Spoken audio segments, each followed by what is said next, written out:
Olá pessoal, bom dia. Vamos aí para mais uma aula de ensaios materiais, né? Chegando nessa reta final. Se eu não me engano, faltam 4 aulas, né, antes da nossa P2, incluindo essa daqui, né? Então tá na reta final mesmo. Dando continuidade à aula passada, né? Apesar de dando continuidade, mas nossas aulas são todas sempre de um tema diferente, né? Mas vou falar de fadiga hoje, né? Eu falei da continuidade porque fadiga e influências geralmente são tratados ao mesmo tempo, né? Quando a gente fala desses fenômenos em ciências materiais, né? Porque são modos de fratura que são incomuns, digamos assim, tá bom? Esse é o capítulo 8 do livro. Na verdade, acho que é o 9. Acho que tá errado aqui, tá, gente? Acho que é o 9, tá? Depois eu vou conferir isso aqui. Ensaio de fadiga, então. Né? Eu espero que vocês tenham visto sobre fadiga antes. Né? Se vocês não viram, estão no seu período. Acho que vocês não viram elemento de máquina ainda, que deve falar um pouco. Espero que tenham visto em ciências materiais, mesmo que superficialmente. Mas mesmo quem não viu, eu vou falar aqui novamente. A fadiga, eu estava falando que a fluência e a fadiga elas entram na mesma gaveta quando se trata de fratura. Por quê? Porque são dois tipos de falha, de fratura, né, que acontecem em tensões mais baixas do que aquelas que era esperado falhar. Então, uma falha por fluência, devido à condição de temperatura, de tensão estática, e por muito tempo, como foi visto na aula passada, ela acontece em uma tensão muito menor do que aquela que o material deveria falhar. A fadiga, mesma coisa. Né? Ela também acontece em tensões menores, né? Só que o motivo, a razão é diferente. Né? Quando a gente fala de fadiga, você tem que pensar sempre em duas palavras: esforço cíclico. Né? Eu vou ter uma série de esforços cíclicos sobre o mesmo componente, o mesmo material, não pode dizer. Tensões flutuantes, tensões repetitivas, né? Algum tipo de esforço cíclico, tá bom? Que seguem algum tipo de padrão. Né? Quando tem um componente sujeito a esforços cíclicos, dadas as condições adequadas para ocorrer a fadiga, esse componente ele vai falhar por fadiga, ele vai se romper, né, em tensões muito inferiores àquelas que a gente determinou pelos ensaios padrão, né, de tração, de compressão, de torção. Então, se em torção, por exemplo, eu suponho que esse material vai falhar quando atingir certo nível de tensão, né? Tensão cisalhante, por exemplo, ele vai falhar antes, né? Em tensão mais baixa do que aquela que eu previ, tá bom? Isso por causa do problema com fadiga. A fadiga é muito comum em mecânica no geral. A fadiga é um fenômeno extremamente comum. O que eu posso falar sobre a fadiga? Né? A fadiga envolve esforços cíclicos, como eu falei. Vocês podem pensar que dentro da mecânica nós temos vários componentes que estão sujeitos a esforços cíclicos. Né? Isso fica muito claro, né? Componentes rotativos podem estar sujeitos a esforços cíclicos. Quando a gente fala de aeronaves, nós temos vários componentes dentro de aeronaves que estão sujeitos a esforços cíclicos, tá bom? E quando eu falo esforços cíclicos, atentem-se que não é só esforço de tração, né? Pode ser tração, pode ser compressão, pode ser torção, pode ser flexão, né? Esforço cíclico. Né? A ruptura que acontece nessas condições dinâmicas de aplicação de esforços é conhecida como ruptura por fadiga. Esse fenômeno ele só acontece depois de um longo tempo do material em serviço. Ele está sujeito a uma condição de esforço repetitivo por um longo período de tempo, e aí ele vai falhar por fadiga em uma tensão muito menor do que aquela que ele deveria falhar. Aqui é importante destacar outro ponto. Quando falo de fluência, eu estou falando de tensão estática. Ou seja, a tensão ela está fixa, está constante. Aplicando a tensão, sei lá, de 100 megapascal, é aquela tensão. Dentro de fadiga, né, eu estou falando de tensão dinâmica. Né? O que isso quer dizer? Que a tensão ela está variando, né, seguindo o padrão na maioria dos casos. Né? Como eu vou falar daqui a pouco.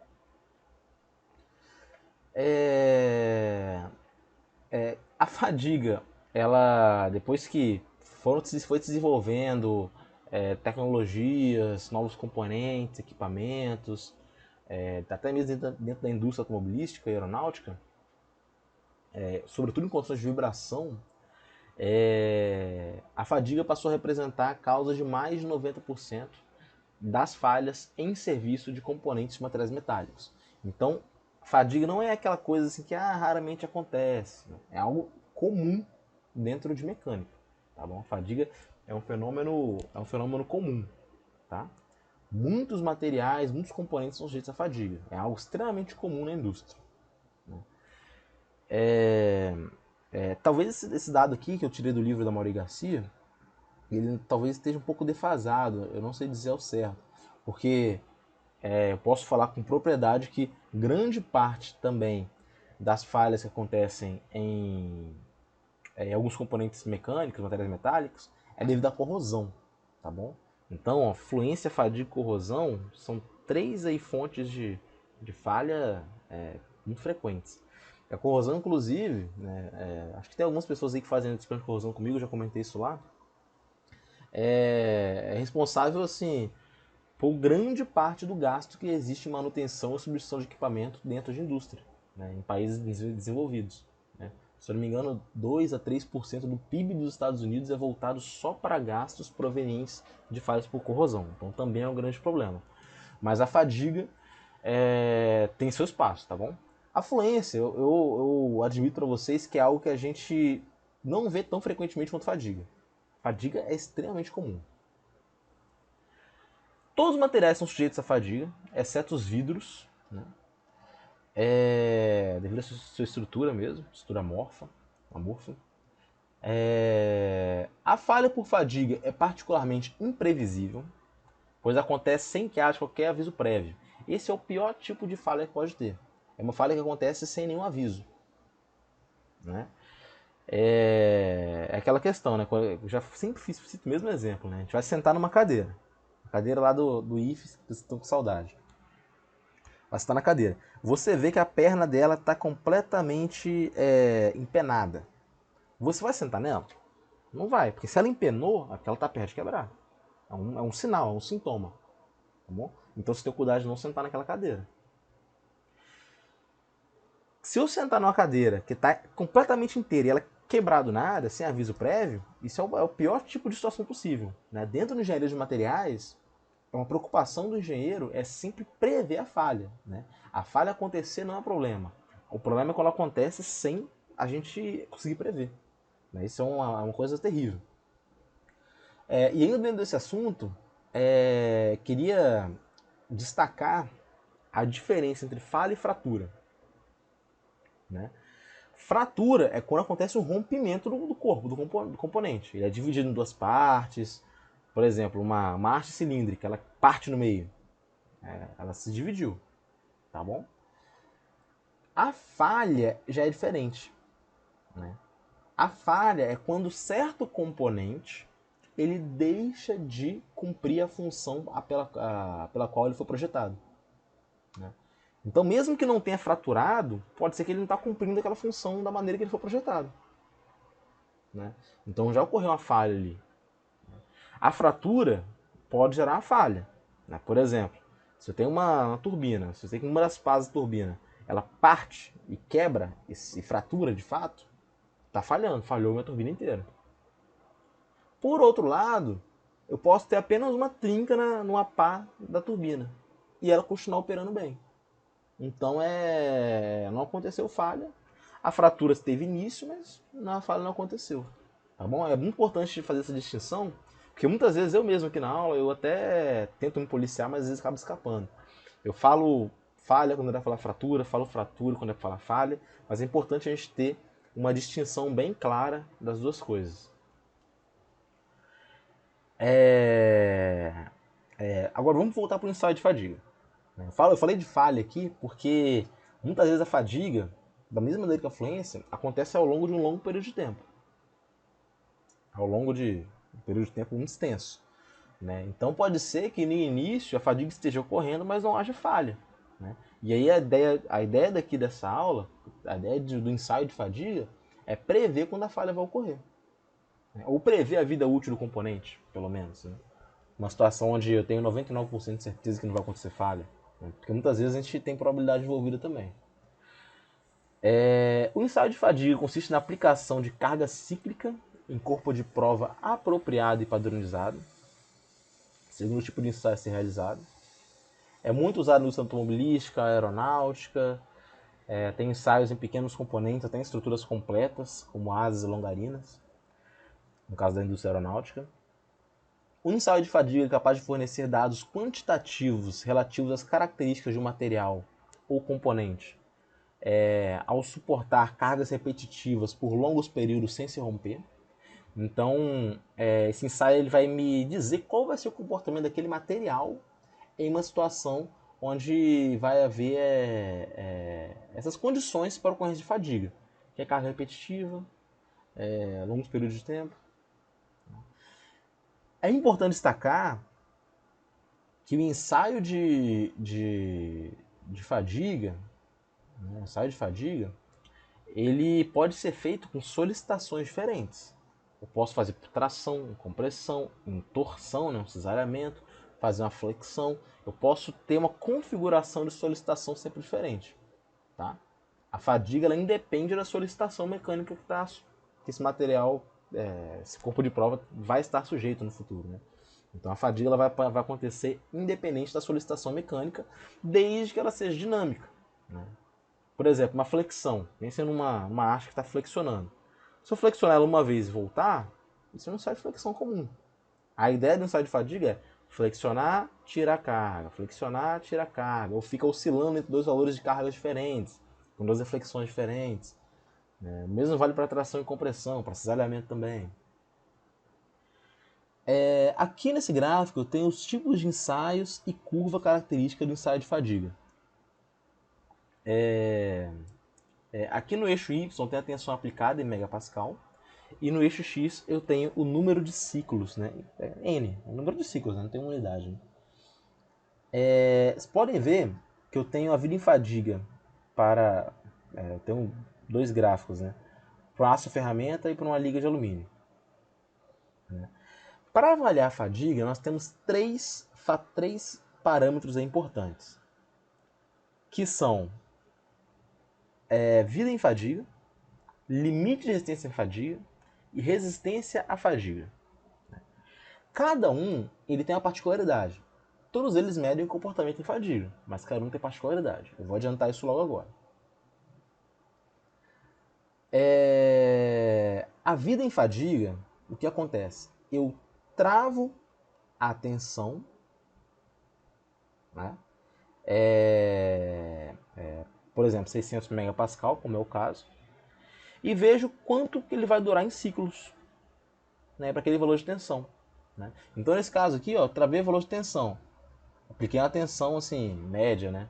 Uma tensão aplicada média, em 600 megapascal. E vou fazendo vários ciclos. Faço vários ciclos. Eu vi que ele falhou com 10 elevado a 5 ciclos. Eu travei a tensão e avaliei os ciclos. Essa é a vida em fadiga. Estou avaliando quantos ciclos aguenta para um determinado valor de tensão.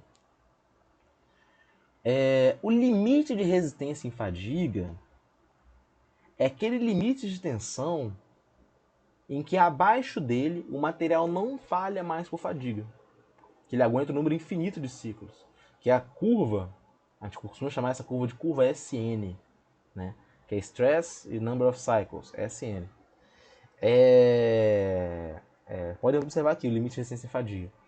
É o valor limite para que abaixo dele, abaixo desse limite de tensão, o material suporta um número infinito de ciclos. Né?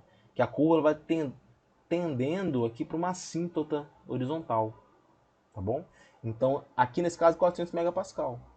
Só que é importante dizer, né, que nem todo material ele apresenta um limite de resistência à fadiga. Isso é característica de alguns materiais só. No caso, a aço-ferramenta tem. Né? Tem a tendência de ficar horizontal aqui a curva. A liga de alumínio que está aqui embaixo, ela não tem isso. Perceba que ela vai sempre descendo. Ela não vai tendendo a uma assíntota. Né? Ela tem outro comportamento. Então, o limite de resistência à fadiga, ele mede isso. A resistência à fadiga, é avaliar, é um pouco diferente. É o contrário da vida em fadiga. Lá na vida em fadiga, eu travei a tensão e vi quantos ciclos aguenta. Aqui eu vejo quantos ciclos eu quero e eu quero calcular qual a tensão que ele pode estar suportando para aguentar aquele número de ciclos. Né? Nesse caso aqui para o líquido de alumínio, eu defini 10 elevado a 7 ciclos. Então, para 10 elevado a 7 ciclos, o máximo de tensão que eu posso colocar é 150 megapascal. Né? Então são três parâmetros diferentes. Tá aqui no slide mais para frente explicando direitinho. Depois eu passo mais rápido. Mas que servem para descrever o comportamento em fadiga. A vida em fadiga, o limite de resistência à fadiga, que nem sempre aparece, e a resistência à fadiga. A grande diferença, na vida em fadiga, trava a tensão, avalia o número de ciclos. Na resistência à fadiga, trava o número de ciclos, avalia a tensão máxima. Tá bom? É bem claro, eu acho que não tem muito mistério nesse sentido. Né? Aqui nessa curva SN, geralmente o número de ciclos vem em escala logarítmica, né? Por ser um número muito elevado de ciclos. Né?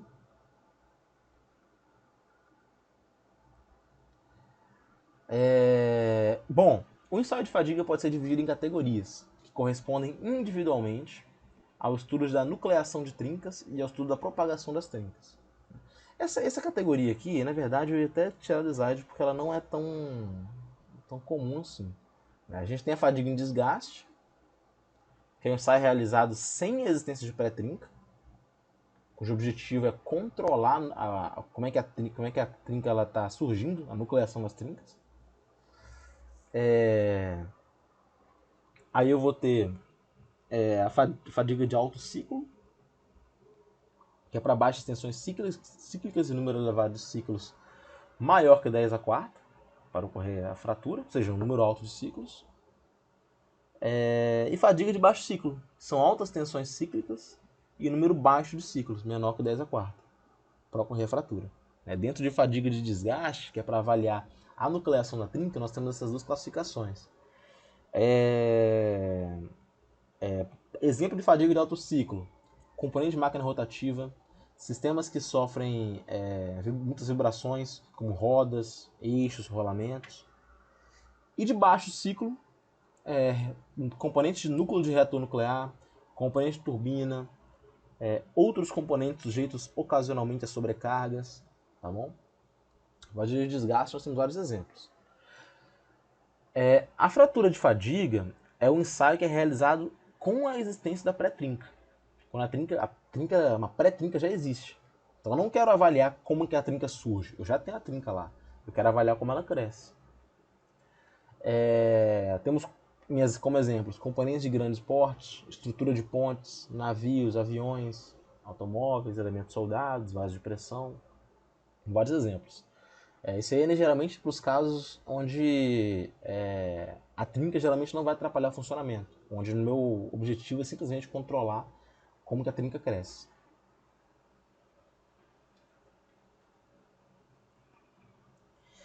As tensões cíclicas que provocam o fenômeno da fadiga, ela pode ser axial, de tração de compressão, de flexão e de torção.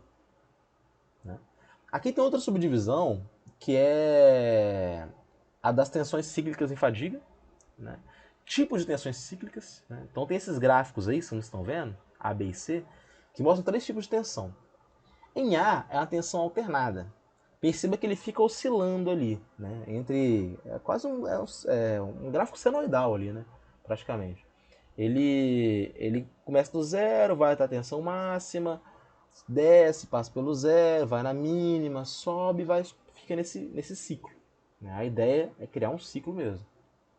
Temos os picos, os vales, tensão mínima nesse caso é de compressão, que é negativa, tensão máxima de tração, então isso é força axial. Tensão máxima é igual a tensão mínima. A tensão média, que é a máxima mais a mínima, dividido por 2, é zero. Né? Então a gente tem isso aqui, tá? Essa condição dinâmica aqui, alternada. Ideal. Aqui em B nós temos a tensão flutuante, que é similar à anterior, só que não é tão simétrico assim. A tensão máxima é diferente da mínima, a tensão média é diferente de zero. Não necessariamente tem uma de tração ou de compressão, né? Pode ser que pode ser como está mostrado aqui, que está flutuando sempre em tração em torno de certo valor. Tá bom? É que temos a tensão irregular aleatória, aqui embaixo, né? Aqui aleatória é que não segue nenhum padrão, né? Essa aleatória aqui, um bom exemplo é suspensão de carro, né? Você está andando numa estrada de chão, muitas vezes, você está colocando a suspensão num ritmo de vibração ali meio aleatório. Não tem um padrão bem definido, né? Bem que hoje em dia essa afirmação serve até mesmo para a estrada, dependendo da situação. No asfalto, né? Tá bom? Então são situações de vibrações complexas. Tá? Componentes que sofrem vibração geralmente vão estar sujeitos à fadiga. Aí tá descrevendo, né, como que cada um, né, no ar, que é o ciclo alternado, pode falar que é similar à velocidade, não o eixo rotativo, funciona a velocidade constante sem sobrecarga. No item B, a gente tem um ciclo de tensão que se repete em torno da tensão média, tensão flutuante. Como eu já falei. No item C, temos a variação do ciclo de tensão ocorrendo aleatoriamente. Asas de avião sobrecarregadas, correntes de vento tem algo nesse sentido. Molas de suspensão de veículos que trafegam por estradas não pavimentadas. Né? E lembrando, a tensão média vai ser igual à máxima mais a mínima dividido por 2. Acho que eu falei isso antes, espero ter acertado quando eu falei. O intervalo de tensões, né, é a diferença entre a máxima e a mínima, que é esse sigma R. A amplitude é esse intervalo dividido por 2. A razão de variação de tensões, que é um sigma F, né, aqui está RF, mas como se fosse sigma F, é a mínima dividido pela máxima. Tá bom? No caso de um ciclo alternativo de tensões, em que valores algébricos da tensão máxima e mínima são iguais, a gente tem que R igual a menos 1.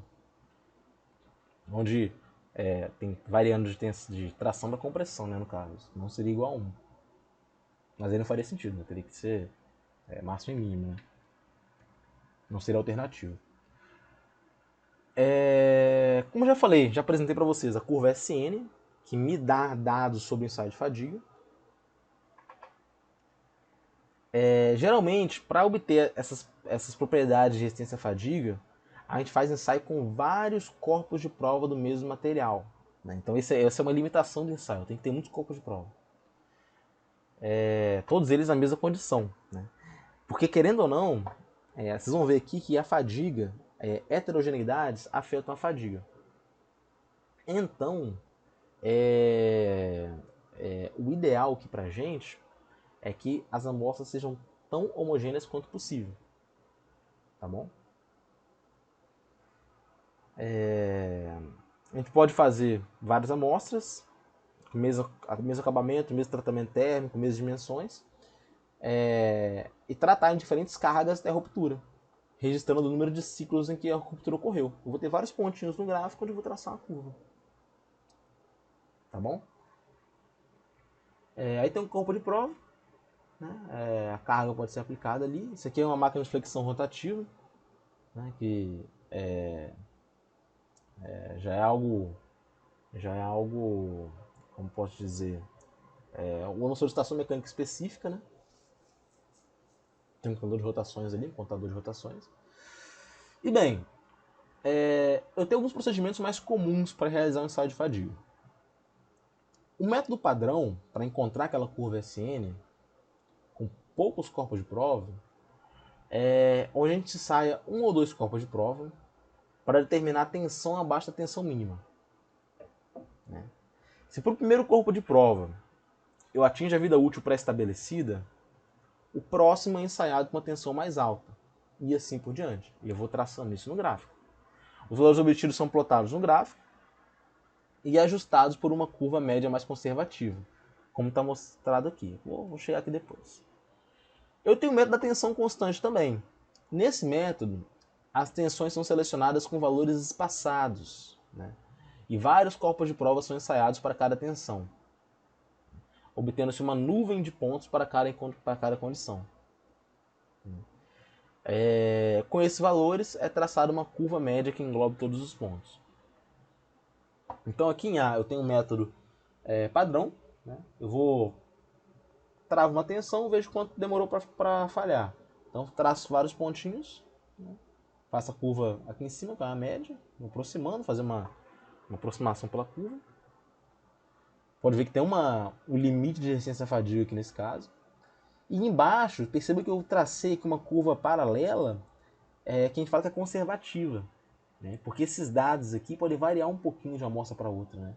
Então a gente costuma fazer uma curva conservativa. Na verdade, a palavra mais correta aqui seria uma curva mais conservadora, né? Onde eu vou estar como se eu estivesse aplicando um fator de segurança aqui nesse caso. Então é isso aqui. Tá? Isso para o método padrão. Uma tensão constante é isso. Eu faço várias amostras na mesma tensão. Eu vou ter várias linhas diferentes e vou traçar uma curva que passa mais ou menos aqui por ela. Tudo envolve muita aproximação de curva por pontos, né? Aliás, aproximação de pontos por uma curva, né? Aproximação da função. Aqui eu tenho as curvas típicas de ensaio de fadiga em A para metais ferrosos. Né? Perceba que metais ferrosos são aqueles que geralmente apresentam o limite de resistência à fadiga. Ou seja, tem uma tensão que abaixo dela ele vai operar por um número infinito de ciclos. Né? Isso, além dos ferrosos, inclui também ligas de titânio e de molibdênio. E em B eu não tenho esse limite. Né? São metais não ferrosos. Alumínio, cobre, enfim. Tá bom? Nem todo material tem limite de resistência à fadiga.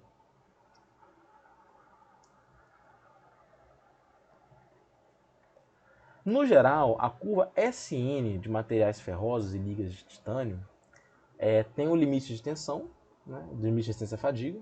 Isso que eu já comentei com vocês, né, vai criar um patamar horizontal, né, uma assíntota.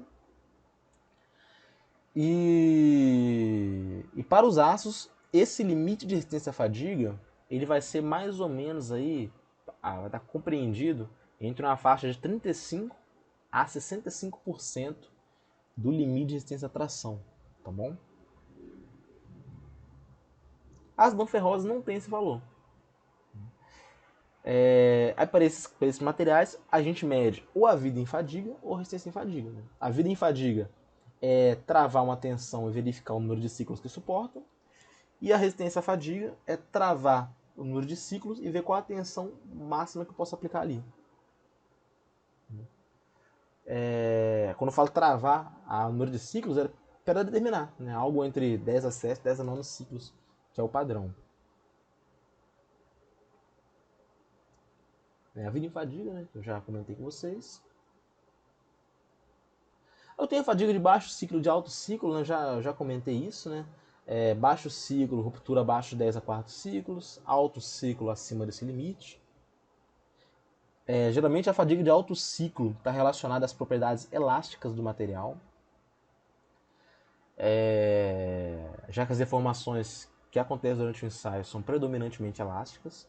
E a fadiga de baixo ciclo ela é caracterizada pela presença de deformação plástica cíclica, né? Possibilitando determinações do comportamento dúctil do material. Então tem características até mesmo no ponto microestrutural diferentes. Aqui nós temos resultados obtidos pelo ensaio de fadiga para diferentes materiais.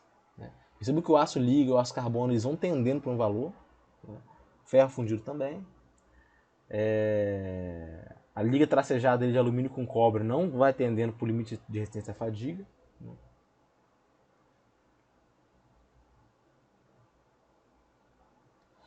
Alguns fatores vão interferir diretamente no ensaio de fadiga, como condição superficial, comprimento do corpo de prova, tipo de esforço aplicado, temperatura, concentradores de tensão, tudo isso interfere no ensaio de fadiga.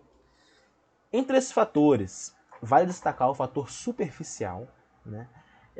Sabe-se hoje que falhas por fadiga geralmente se iniciam na superfície do componente, tá bom? Sendo as condições superficiais determinantes na vida em fadiga de um componente. Tá? Então, a condição superficial ela vai nos dizer muito sobre a probabilidade de acontecer fadiga naquele material. Tá? Se pegar o mesmo material, um com acabamento bom, de outro acabamento horrível, e colocar os dois no ensaio de fadiga, medir a resistência à fadiga, por exemplo, eu vou ver que a resistência à fadiga daquele material bem acabado é maior. O acabamento superficial, ele interfere.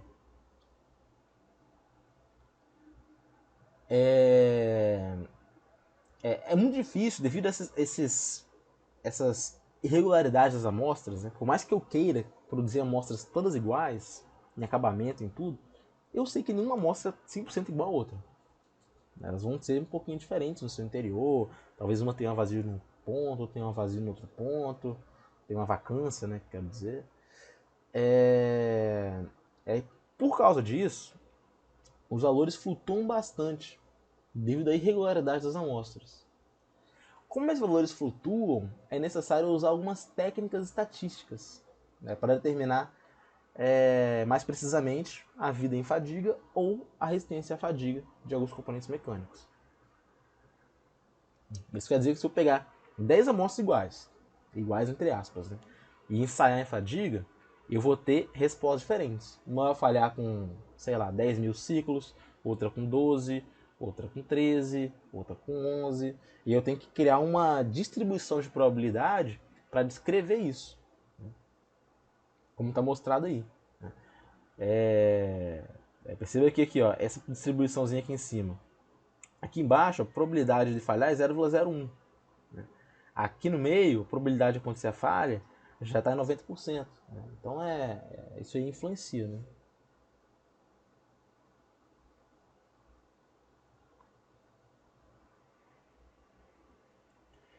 A gente observa, nessa figura ao lado, que para uma tensão cíclica determinada, 1% dos corpos de prova sofrerão fratura para N1 ciclos. E 50% dos corpos de prova para N2 ciclos. Entretanto, o levantamento desse tipo de curva exige um número muito grande de corpos de prova. Para eu fazer análise, qualquer análise estatística, eu tenho que ter um número muito grande de corpos de prova. Tá bom? Isso aí é bem legal vocês saberem que vale qualquer ensaio. Eu quero medir a dureza do material. Vamos lá, eu quero medir a dureza de um aço qualquer lá que você achou um aço, quer medir a dureza dele. Você vai lá, pega o durômetro, mede a dureza e fala: a dureza desse material que eu descobri é, sei lá, 120 Rockwell C. Isso é uma medida que você fez. O ideal é que você faça, sei lá, 100 medidas com aquele mesmo material. Aí depois pegar mais 100 corpos de prova e fazer mais 100 medidas em cada um daquele mesmo material. E aí você vai ter uma quantidade de dados suficiente para você afirmar qual é a dureza do material e qual é a sua incerteza de medição. Né? Essa parte estatística por trás dos ensaios é muito importante. Né? Às vezes, eu já vi até umas apresentações de TCC, que às vezes o cara faz um ensaio. Ele faz um ensaio de dureza e fala: eu medi a dureza desse material. Uma medida não é nada. Não é nada. Né? Eu sei que a gente, no dia a dia nosso, nas situações onde a gente tem que fazer medida, uma é o suficiente. Né? Quero me pesar, eu subo na balança e vejo, deu 80 quilos. Me pesei. Acabou, não vou ficar me pesando 450 vezes para fazer uma probabilidade de peso. Para mim não importa o erro ali. Mas aqui, para caracterizar o material, que é o objetivo de qualquer ensaio, caracterizar as propriedades do material, a gente tem que ter uma boa estatística. Né? Porém, isso dificulta mesmo a aplicação desse método. Né?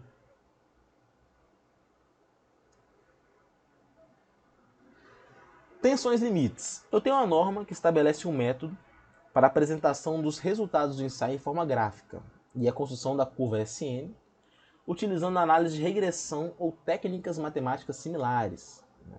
Devendo o resultado ser apresentado na forma de duas linhas, uma para a varredura da tensão máxima e outra para a tensão mínima, além de todos os pontos obtidos no ensaio, né, obviamente.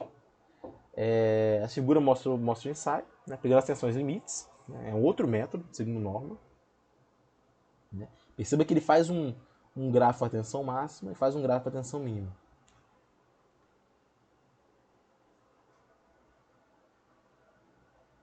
Lembrando sempre que as tensões são dinâmicas aqui, então sempre tem o máximo e o mínimo. Outro método para se fazer esse ensaio é o método escada, né? Ele não precisa de um número muito grande de corpos de prova. Cerca de 25 são suficientes, apesar de ser de 25, talvez seja um número bem razoável, né? Ele consiste em perseguir, por tentativas, o valor do número de ciclos em que mais provavelmente vai ocorrer a fratura, obedecendo as seguintes etapas. Então eu vou perseguir um valor que eu quero obter. Vamos lá. Primeiramente eu vou ensaiar o corpo de prova num valor de tensão próximo ao valor estimado de resistência à fadiga. Eu vou ensaiar ali perto. Se o corpo de prova romper para um número de ciclos menor que 10/7, eu vou diminuir a tensão aplicada de um valor fixo, um incremento aí, que vai ser o degrau da escada.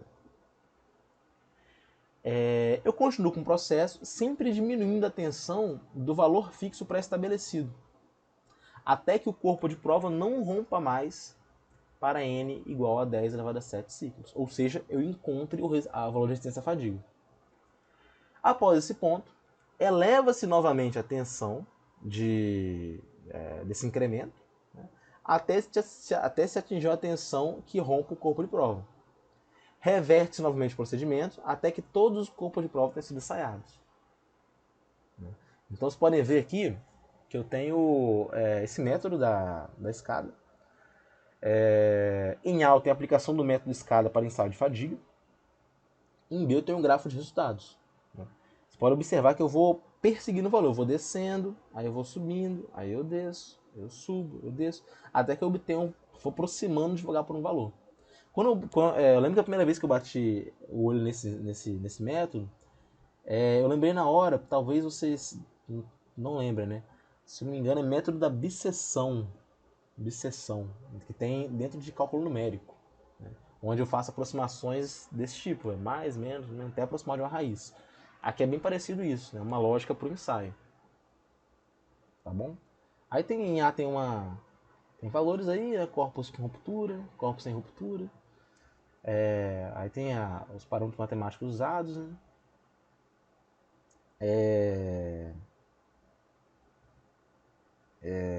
Bom, aqui a gente pode ver nesse gráfico aqui que o pontinho preto é sem ruptura, o pontinho branco perdão, o pontinho preto é com ruptura, o pontinho branco é sem ruptura.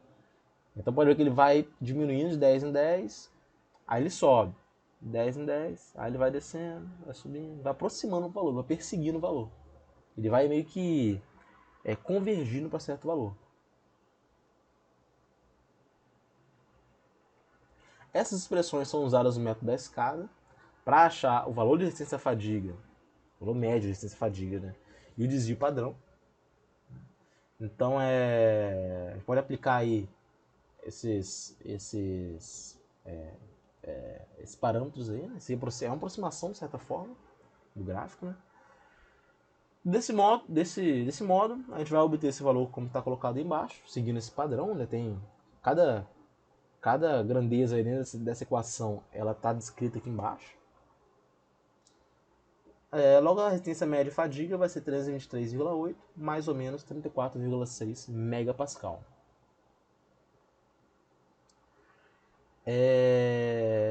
Em relação ao ensaio de fadiga ainda, agora eu falo mais sobre a trinca. Como que a trinca aparece? Né? As trincas vão ter início em regiões de alta concentração de tensão ou regiões de baixa resistência local. Concentrador de tensão aparece geralmente numa heterogeneidade. Baixa resistência local pode estar numa heterogeneidade também.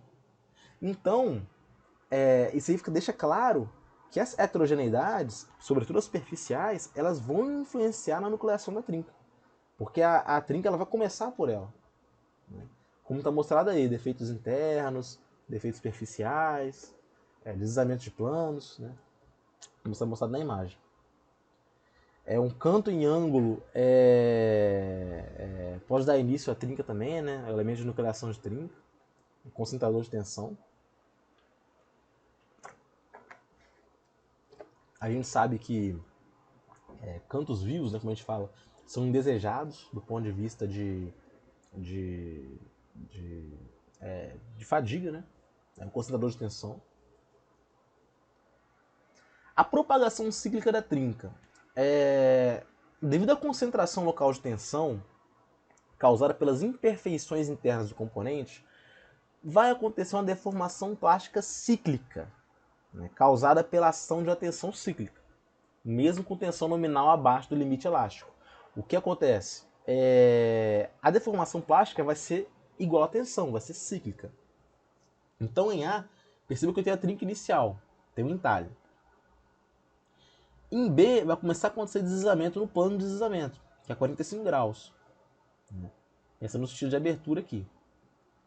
E em C, vai ter uma abertura ampla da trinca. Em D, vai ter o arredondamento plástico da ponta da trinca, ainda devido à tração. Sempre aqui tendo um ΔA que está crescendo a trinca. Em E, a trinca vai crescer mais ainda, então vai avançar mais ainda, né? Agora um processo mais de compressão, né? Pensando que é algo cíclico, né? Perdão, está em compressão e tração, está variando. Por isso que toma esse formato arredondado na ponta da trinca. E em E e F, ela está, respectivamente, tracionando e comprimindo novamente, até que eu tenha a trinca nesse formato.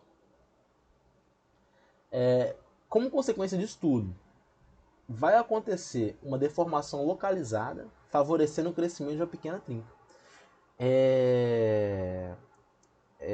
Isso aqui que está acontecendo é decorrência de uma tensão cíclica, né? Nesse caso aqui, uma tensão que está variando entre tração e compressão.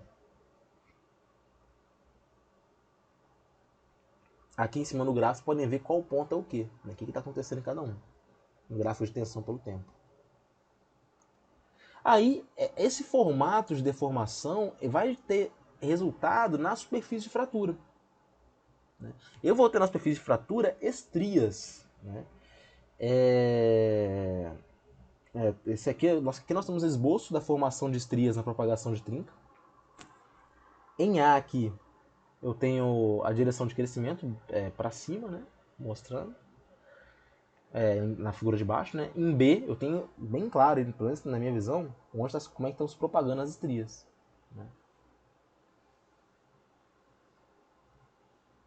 Né? Aqui na figura de cima dá para ver também, né? O nível de tensão cíclica é demonstrado logo em cima da imagem, da micrografia. Tá bom?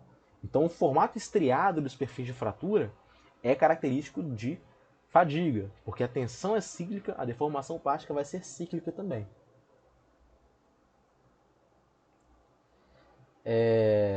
Durante esse período de serviço, o componente está sujeito à fadiga, ele vai ter mudanças abruptas de carga. Essas mudanças vão ficar registradas nas perfis de fratura e vão receber o nome de marcas de praia. Né? Inclusive, ó, eu ia colocar algumas imagens de outras marcas de praia aqui para vocês, acabei deixando para lá, que eu botei no Google marca de praia e não apareceu o que eu queria que aparecesse. Né? Já que no livro essa qualidade de imagem não está muito boa. Então acabei desistindo. Mas marca de praia nada mais beach lines, né? São marcas curvadas em relação à origem da falha. Ou seja, vão acontecer várias estrias, né, que vão formando essas marcas de praia na minha superfície de fratura. Né, marcas curvadas mesmo. Né? São marcas que ficam na superfície de fratura. Né? Graças a essas marcas, a gente sabe exatamente onde começou a fratura. Né? É igual vocês pensem que eu estou jogando um lago que está parado. Tem um lago parado. Eu estou jogando uma pedra nesse lago parado. Eu vou ter aquela propagação de ondas a partir do ponto que a pedra chocou na água, não é? Vou ter aquelas ondas espalhando. Se eu olhar só as ondas espalhando, sem ver a pedra caindo, eu vou saber exatamente onde a pedra caiu. A lógica é a mesma aqui.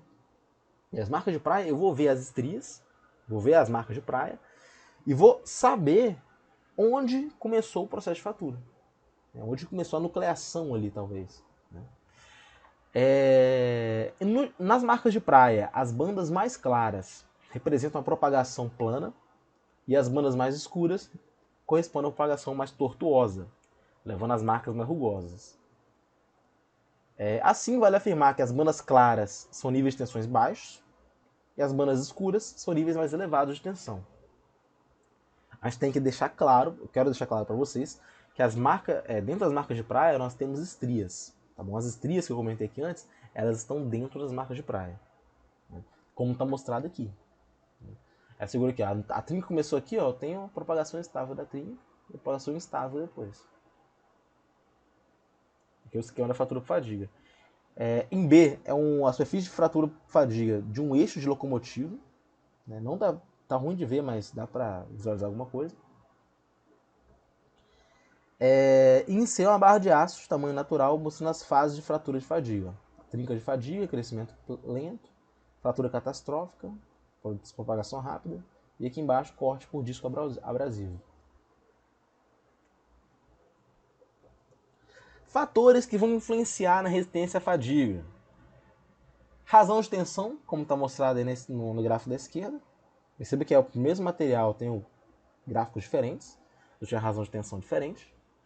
Tensão média vai influenciar, quanto maior a tensão média, pior, como vocês estão vendo aqui, né? O gráfico ele vai evoluindo, né? Vai ficando mais para baixo, né? A resistência à fadiga vai caindo. A gente pode observar aqui nesse gráfico de baixo que à medida que a tensão média aumenta, a amplitude de oscilação diminui, até se anular no limite de resistência à tração, sigma U. Então, à medida que a tensão média aumenta, a amplitude diminui. O diagrama representa o campo permitido de aplicação de carga em um determinado material ou componente e é útil na especificação de materiais e projetos. Vocês vão ver diagramas como esse lá em elementos de máquina. Em alguns elementos de máquina a gente faz essa análise aí, sobretudo eixos, né, que vão sujeitos a fadiga. Perceba que quanto maior a tensão média, menor vai ser a amplitude. Isso vai tendendo para um valor que é meu LRT, meu limite de resistência à tração. Como em termos práticos não se pretende atingir a zona plástica, é usual limitar-se o diagrama pela tensão de escoamento, sigma E. Geralmente eu não quero que chegue nesse ponto aí de LRT, né? Então o diagrama fica limitado aqui pelo sigma E. Tensão média aqui no eixo horizontal, tensão de tração no eixo vertical. Esse é o diagrama de Goodman, né, que mostra isso aí. Tem várias variações desse tipo de diagrama. É muito útil no projeto, né, para saber qual as condições de tensão que ele vai suportar. Efeitos superficiais que mais influenciam em fadiga. Rugosidade da superfície, como já foi falado. Variações da resistência à fadiga na superfície. Tratamentos superficiais. Variações da tensão residual da superfície. Vão influenciar também. O projeto de um componente tem influência significativa em suas características de fadiga. Qualquer marca ou descontinuidade geométrica pode agir como constador de tensão, da mesma forma que eu falei do canto vivo. Né? Se eu projetar um componente com um canto vivo, eu posso começar com uma trinca de fadiga ali.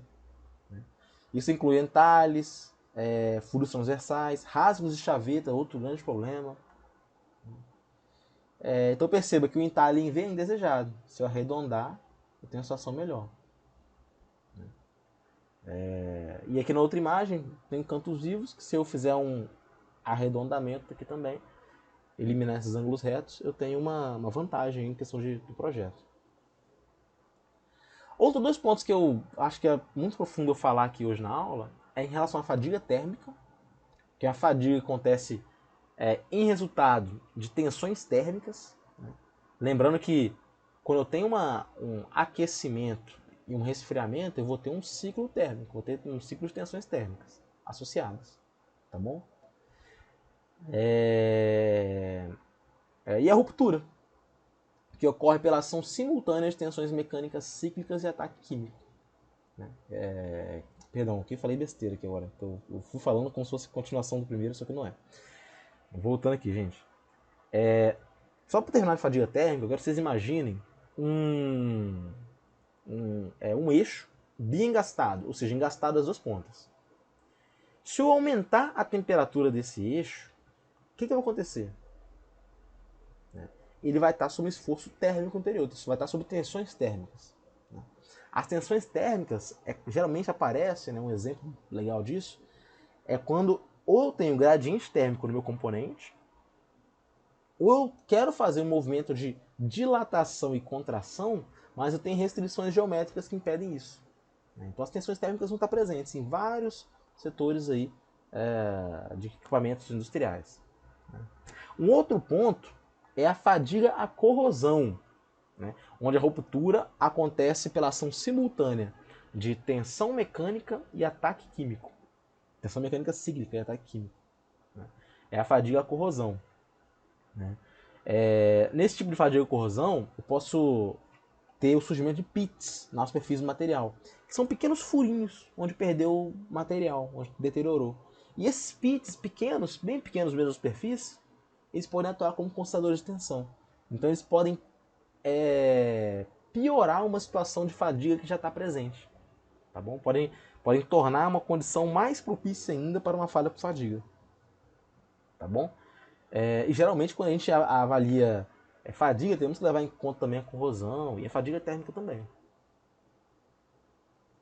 Uma vantagem do ensaio de fadiga é que ele pode ser realizado diretamente no componente, desde que tenha compatibilidade de dimensão com a máquina de ensaio. Mas também pode ser realizado em barra, em chapa, em tubo, né, desde que seja adaptado à máquina. Corpo de prova deve ser adaptado, eu tenho normas para isso. Tem normas nacionais, normas internacionais. E daí, qualquer tipo de ensaio feito deve seguir rigorosamente as normas técnicas existentes. Né? Aqui nós temos o corpo de prova usados para ensaio em fadiga, só para exemplificar, né? Como é que é o formato, tá bom? Aqui eu tenho dados de tração e fadiga de alguns materiais de engenharia, né? Resistência à fadiga de alguns materiais.